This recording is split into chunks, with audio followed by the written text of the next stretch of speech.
Hello, Goodman টকিংয়ে আরও একবার স্বাগত জানাচ্ছি সবাইকে এবং ফ্রাইডে মিস্ট্রি নিয়ে আরও একবার হাজির হলাম আপনাদের সামনে। আজকের ফ্রাইডে মিস্ট্রিতে আবারও নিজের একটা গল্প বলবো আপনাদেরকে, যে গল্পের বা যে ঘটনার এখন পর্যন্ত কোনো মীমাংসা আমি নিজে অন্তত করতে পারিনি। এবং আপনারা জানেন, এ ধরনের গল্প বলার পর আমি আপনাদের হাতেও ছেড়ে দেই যদি এর কোনো মীমাংসা আপনারা বের করতে পারেন। আজ থেকে 25-26 বছর আগেকার একটা গল্প। আমি সরাসরি গল্পে ঢুকে যাচ্ছি। ইউনিভার্সিটি জীবনের নানা গল্প নিয়ে আপনাদের সামনে যেমন হাজির হয়েছিলাম, এই দিনটাও, যে দিনে গল্প বলছি, এই দিনটাও এর থেকে খুব একটা ব্যতিক্রম কিছু না, সাধারণ স্বাভাবিক একটা দিন ছিল। যথারীতি দিনের বেলা ক্লাস করা, বিকেলবেলা বন্ধুদের সাথে একটু বের হওয়া, ক্যাফেটেরিয়াতে বা বিভিন্ন জায়গায় একটু খাওয়া দাওয়া করা, যেটা হয় আর কি, বন্ধু বান্ধবের সাথে একসাথে মিলে গান বাজনা করা, হই হুল্লো করা, সেগুলো করা হচ্ছিল। ওকে, ঘটনার সময়কাল যতটুকু মনে পড়ে, এশার আজানের ঘণ্টাখানেক পরে, এরকম একটা সময়। আমি তখন কোনো একটা কারণে বা কোনো একটা কাজে ইউনিভার্সিটি, আপনারা জানেন যে আমি জাহাঙ্গীরনগর ইউনিভার্সিটির স্টুডেন্ট, আপনাদের সাথে আগে শেয়ার করা হয়েছিল। তো যারা জাহাঙ্গীরনগর সম্পর্কে জানেন তারা নিশ্চয়ই ডেয়ারি ফার্মের গেট, যেটা ডেয়ারি গেট আমরা বলি, সেটাকে নিশ্চয়ই চিনতে পারছেন। তো একটা কারণে আমি সেই ডেয়ারি গেটে গিয়েছিলাম। ওখানে অনেক ধরনের দোকানপাট ছিল ক্যাম্পাসে। তো কাজটা সেরে ওখান থেকে ব্যাক করছি। ব্যাক করার ওই টাইমটাতে গেট থেকে যথারীতি একটা রিক্সা নিলাম। আপনারা জানেন ক্যাম্পাসে আমরা রিক্সাওয়ালাদেরকে রিক্সা মামা বলি। এখন যেমন গণহারে সবাই মামা মামা বলে, তখন কিন্তু ব্যাপারটা ওরকম অতটা প্রচলিত ছিল না। হ্যাঁ, মামা সবাই ডাকতো না, বা সবাইকে মামা ডাকলে সবাই খুশি মনে নিত না। যাই হোক, এখন জিনিসটা খুব কমন হয়ে গেছে। তো সেই সময় একটা রিক্সা মামাকে নিয়ে ডেয়ারি গেট থেকে 200 গজের মতো এগোলাম। ক্যাফেটেরিয়া ওই জায়গাটা পর্যন্ত যায়নি, তার আগে সেন্ট্রাল মাঠের কোণা দিয়ে। ওই দিন কোনো কারণে খুব বেশি হই হুল্লোড় ছিল না বা ভিড়ভাট্টা ছিল না। সাধারণত কটা 8:30 9টার দিকে হবে, তখন খুব একটা ভিড়ভাট্টা ছিল না। নর্মালি 9টার দিকে তো প্রচুর ভিড়ভাট্টা থাকে, কিন্তু ওদিন কোনো কারণে ছিল না। তো এক ধরনের সাইলেন্স ছিল। এই অবস্থায় চলতে চলতে হঠাৎ করে কানের মধ্যে তীক্ষ্ণ একটা ছোট্ট বিড়ালের বাচ্চা একেবারে যেমন করে চি করে ডেকে ওঠে না, মিহি, ক্ষীণ, কিন্তু কোথায় যেন একটা তীব্রতা, মানে আমার কানের মধ্যে এসে পৌঁছালো। নয়েজ ছিল না চারপাশে, এটা যেমন ঠিক, তারপরও ওই জায়গাটায় চলন্ত রিক্সার মধ্যে থাকা অবস্থায় ওই সাউন্ডটা এসে আমার কানের মধ্যে ঢুকলো। আমার আবার একটু, আমার বন্ধু বান্ধব যারা ছিল তারা জানে যে আমার একটু প্রাণী প্রীতি, প্রাণী প্রেম একটু তুলনামূলক তীব্র, মানে মায়া, খুব মায়া লাগে। আমি ছোট থেকে পাখি, তারপর আরও যেসব পেট যতটুকু আমার সাধ্যে কুলায় পালার চেষ্টা করেছি বিভিন্ন সময়। তো সে যাই হোক, সেটা আলাদা গল্প। তো ওই যে মিহি কণ্ঠে কিন্তু তীক্ষ্ণ স্বরে ডাকার যে একটা ব্যাপার, আমি বললাম যে মামা একটু দাঁড়ান তো। মামা সাথে সাথে ব্রেক করলো, আমি নামলাম। আমি নেমে এখন আর ওই ডাক খুঁজে পাই না, মানে কোত্থেকে আসলো, কোন ঝোপের আড়াল থেকে, কোন ঘাসের মধ্য থেকে, কোন গাছের গোড়া থেকে, আমি তো বুঝতে পারছি না। রাত 9টা বাজে, এমন না যে ঘুটঘুটে অন্ধকার, স্ট্রিট লাইটগুলো তো ছিলই। ওর মধ্যেই আমি একটু খোঁজার চেষ্টা করলাম, তো পাই না। আর ওই পিচ্চি কি কারণে তখন আর ডাকে না, এতক্ষণ ডাকছিল, এখন আর ডাকে না।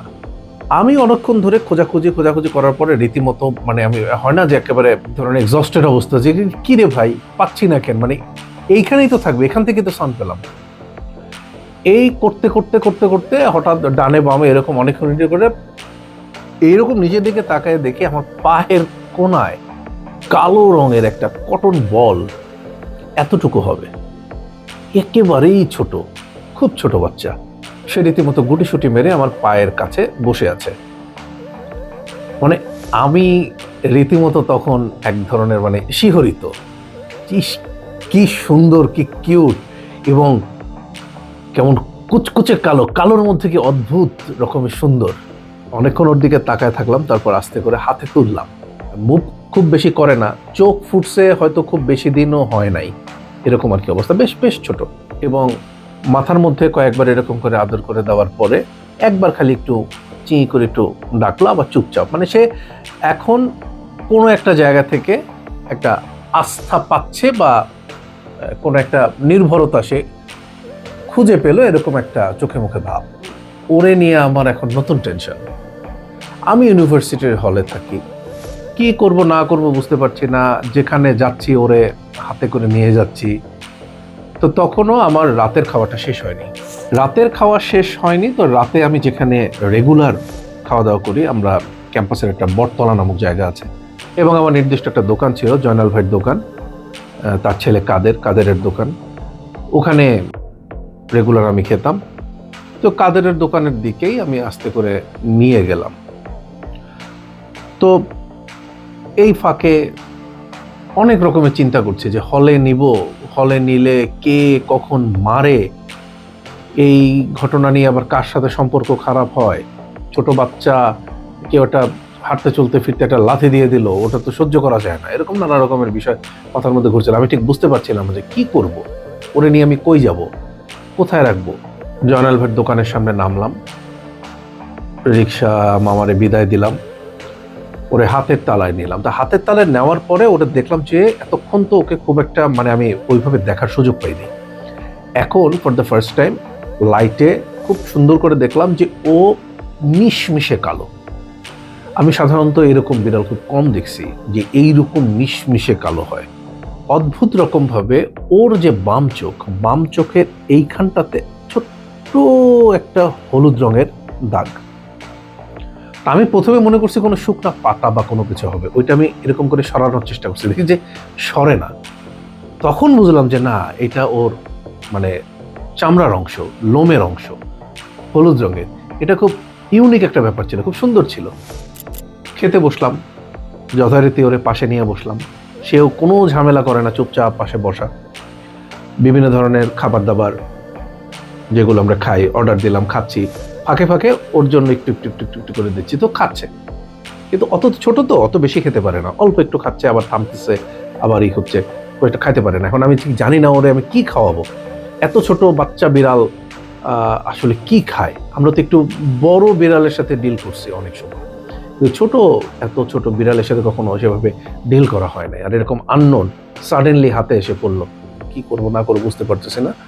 তখন ওই দোকানে জয়নাল ভাই আমাকে বলল যে মামাটা কাজ করেন, আপনি তো আসলে হলে ওরে নিয়ে রাখতে পারবেন, করবেন না, আমার এই দোকানের আশেপাশেই রাখেন, এখানে অনেক বিড়াল টিড়াল ঘুরে, আমার আর প্রচুর খাবার দাবার এদিকে আমরা বিভিন্ন সময় ফেলি বা রাখি, তো ওতেই ওদের চলে যায়, অনেকেই থাকে এখানে। তো আমার মনের মধ্যে একটা খুঁতখুত কাজ করতেছে যে রাখবো তো কি হবে, ছোট বাচ্চা, আবার কোনো বিকল্প পথও পাচ্ছিলাম না যে কি করা যায়। পরে জয়নাল ভাইরে বললাম যে জয়নাল ভাই আপনি আপাতত তাহলে এখানে রাখেন, আমি কালকে আবার এসে ওরা দেখে যাব। ওরে রেখে গেলাম। আরো কয়েকটা বিড়াল ছিল। তো আমি পরের দিন সকালবেলা যাব করে, আমি সকালবেলা ক্লাস বা কোনো একটা কিছু ছিল, আমি যেতে পারিনি, দুপুরবেলা গেছি। দুপুরবেলা যাবার পরে জয়নাল ভাই বলতেছে যে মামা আমি তো ওরে সকালবেলা আসার পর থেকে আর দেখি নাই। অদ্ভুত ব্যাপার হচ্ছে এইখানে যে বিড়ালগুলো থাকে ওইগুলা সবাই আছে, সাধারণত এই অংশটায় খুব একটা শিয়াল টিয়াল আসে না, বা এরকম কোনো ঘটনা সাধারণত ঘটে নাই। এই অংশটা প্রচুর মানুষজন আনাগোনা, তো তাই খুব একটা আসে না। ছোট বাচ্চা খুব বেশি যে মানে হাঁটার তীব্রতা কোথাও দূরে চলে গেছে তাও হওয়ার কথা না, বরং ও দু একটা বিড়াল দেখছে সেইখানেই ওর থাকার কথা। কোনোভাবেই না।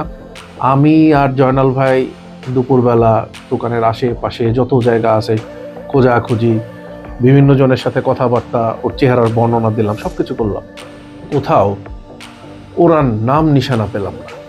মনটা খুব খারাপ, চলে আসলাম। কি করব বুঝতে পারতেছিলাম না, মানে এত খারাপ লাগতেছিল যে আবার খুঁজবো। কিন্তু আমি জানি আমি যথেষ্ট, যেটাকে বলে একেবারে তন্ন করে খোঁজা, ওইভাবেই খুঁজলাম। 15 থেকে 20 দিন পরে হবে, শেষ বিকেলে সন্ধ্যার ঠিক আগে সময়টা, আমি ওখান থেকে, আমার একটা শখের সাইকেল ছিল, মাঝে মাঝে চালাতাম, ওই সাইকেলটা চালা ওই জায়গাটায়, ওই যে মনের মধ্যে একটা খুঁতখুঁতানি, মাঝে মধ্যে একটু তাকাই, মানে আমি জানি 15-20 দিন হয়ে গেছে, এখন আর ওটা পাওয়া সম্ভব না, তারপরও তাকাই।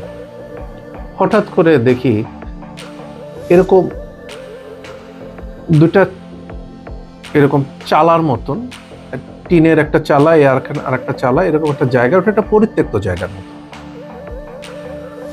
ওইটার ফাঁকা থেকে এত বড় একটা বিশাল সাইজের কালো রঙের হাট্টাগাট্টা বিড়াল। সাধারণত বনে জঙ্গলে বা দোকানের আশেপাশে যে বিড়ালগুলোকে আমরা দেখে অভ্যস্ত, একেবারেই তার শরীরের সাথে এর ম্যাচ করে না। এ একেবারে মানে হৃষ্টপুষ্ট সুঠাম দেহি বলতে যেটাকে বোঝায়, ওরকম একটা মিশমিশে কুচকুচে কালো বিড়াল ওই দুই পার্টিশনের ফাঁকা থেকে অর্ধেকটা বের হয়ে এরকম করে তাকানো। আমার চোখে চোখ পড়ছে, আমি থমকে দাঁড়ায় আছি। কারণ থমকে দাঁড়ানোর একটা বড় কারণ হচ্ছে বাম চোখের উপরে ওই হলুদ রঙের দাগটা। হলুদ রঙের দাগটা মা বিড়ালে থাকে, বাবা বিড়ালে থাকতে পারে, বাচ্চা বিড়ালের আসতে পারে, কিন্তু আমি কোনো দিক থেকেই এই জিনিসটা মিলাতে পারছিলাম না যে ওই জায়গায় ওর কোনো বাবা মা আসবে বা এটা ও না অন্য কেউ। আমি যুক্তি দিয়ে বোঝার অনেক চেষ্টা করছি, কিন্তু যুক্তি খাটে নাই। ওইখানে ওর পরিত্যক্ত ওরকম একটা জায়গায় ওর বাবা মা বা বংশীয় কেউ আসার কোনো সম্ভাবনা অন্তত আমি দেখি নাই। আর অনেক মিল থাকতে পারে, কিন্তু একেবারে বাম চোখের যে পয়েন্টে যেখানে যতটুকু হলুদ রঙের একটা দাগ, একেবারে ওই পয়েন্টে ওভাবেই। আর সবচেয়ে বড় কথা, ওই ফেসটা, ওই মুখটা তো খুব চেনা লাগে। হয় না অনেক সময় যে খুব অল্প সময় ধরে ওকে আমি দেখছি বা চিনছি, বাট ও তো আসলে আমার ভেতরে গেঁথে গেছিল। এরকম একটা জায়গা থেকে আমার মনে হয় নাই যে এটা অন্য কেউ। আমার বারবারই আমি নিজেকে বোঝানোর চেষ্টা করছি যে না, এটা অন্য বিড়াল, কিন্তু বিশ্বাস করেন কোনোভাবেই আমি নিজেকে কনভিন্স করতে পারিনি যে হ্যাঁ ওটা অন্য বিড়াল। আমি প্রতিটা মুহূর্তে ওর চাহনি, ওর দাঁড়ানো, ওর লুক, সব দিক থেকে প্রমাণ পেলাম যে ও সেই বিড়াল। কিন্তু আজ পর্যন্ত আমার মাথার মধ্যে এর কোনো সমাধান আমি তৈরি করতে পারিনি যে মাত্র 15 থেকে 16-17 দিন, খুব বেশি হলে 20 দিন হবে, 20 দিন হবে না, তার চেয়ে কমই হবে, এই কদিনের মধ্যে ওরকম একটা ছোট্ট ছানা, একেবারে কটন বলের মতো হাতের মধ্যে, সেখান থেকে এরকম সুঠাম দেহের এত বড় একটা বিড়াল, এবং সে একেবারে কোনো দিকে তাকানো না, হ্যাঁ আমার দিকেই তাকানো, এরকম করা। মনে হচ্ছে কোন একটা বুঝদার মানুষ, বিজ্ঞ মানুষ, যথেষ্ট জ্ঞান সম্পন্ন কোনো মানুষ যেভাবে আপনার দিকে এরকম করে লুক দেয়, এমন একটা ব্যাপার। চিনতে পারো আমায়? ঠিক ওরকম একটা লুক। আমি এর কোনো ব্যাখ্যা পাইনি। হ্যাঁ, আমি তখন সাইকেল থেকে নামলাম, আমি যতটুকু যাওয়া সম্ভব, ওটার মাঝখান থেকে একটা নালা বা নর্দমার মতো ছিল, ওটা পার হয়ে যেতে হয়, যে আমার পক্ষে তখন ওখানে যাওয়া সম্ভব ছিল না। আমি নামতে নামতে সাইকেল ওখানে কাছাকাছি নিতে নিতে দেখি যে ও আর নাই ওখানে। যাই হোক, এর কোনো ব্যাখ্যা আমার কাছে নেই। আপনাদের কাছে যদি এর কোনো ব্যাখ্যা থাকে আমাকে জানাতে পারেন, আমি একটু জানতে চাই, শুনতে চাই, বুঝতে চাই নতুন করে। ভালো থাকেন সবাই। ফ্রাইডে মিস্ট্রি নিয়ে আবারও হাজির হব অন্য কোনো গল্পের ঝুলিতে। সে পর্যন্ত বিদায়।